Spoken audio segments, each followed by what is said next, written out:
What if I told you that one of the most notorious criminals in modern history wasn't hiding in the shadows? He was flying private jets, living in mansions, meeting presidents, billionaires, and royalty.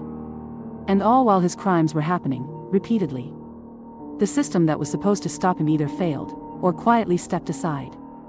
Jeffrey Epstein didn't just avoid justice, he learned how to make his crimes invisible. Not by disappearing, but by operating in plain sight. And once you understand how he did it, you'll realize this story isn't just about Epstein. It's about that strong word which is nothing other than power.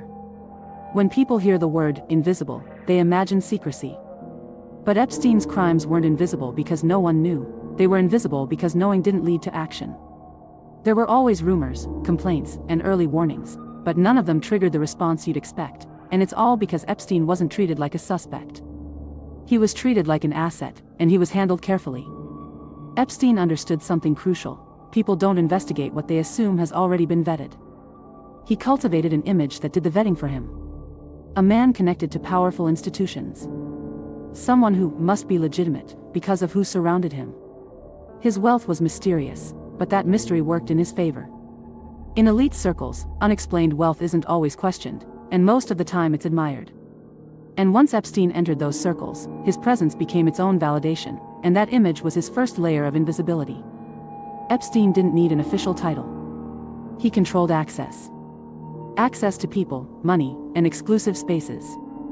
And when someone gives you access, you become hesitant to question them, because questioning them risks losing what they provide.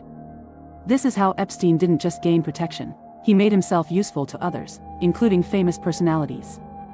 And that usefulness is often rewarded with silence.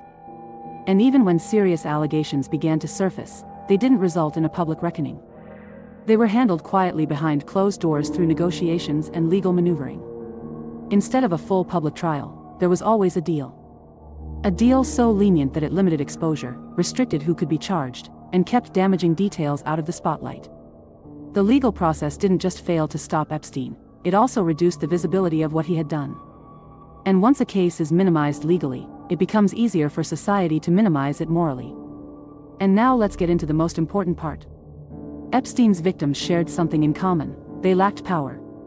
They were young. They didn't have wealth or influence. They didn't have the credibility society tends to believe first. And Epstein understood this imbalance. And the system reinforced it. When accusations come from people without power and target someone with immense resources, the default response is often skepticism. Not because the accusations lack truth, but because believing them is inconvenient. That inconvenience became another layer of invisibility. Not everyone who stayed silent was part of a plot. Some were afraid. Some felt it wasn't their place. Some assumed someone else would handle it. This is how invisibility really works.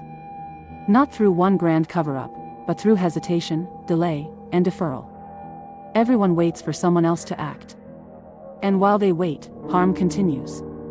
One of the most important questions about Epstein is also one of the least answered: how did he make his money? For someone so influential, his financial structure was remarkably opaque. Offshore accounts. Complex trusts. Limited transparency. Following the money should have revealed everything. Instead, it revealed almost nothing. And without financial clarity, investigations stalled. Journalism hit dead ends. Financial opacity didn't just protect Epstein's wealth. It protected his invisibility. Now, Jeffrey Epstein is gone. But the mechanisms that allowed him to operate are still very much alive. The real danger isn't one individual. It's a system where power shields itself, where silence feels safer than truth, and where visibility depends on who you are, not what you've done. So the question isn't just, how did Epstein get away with it for so long? It's this: how many others rely on the same invisibility right now at the moment? And the sad part is we'll never know. What are your thoughts on this? Feel free to share your opinions in the comments. See you guys in the next video.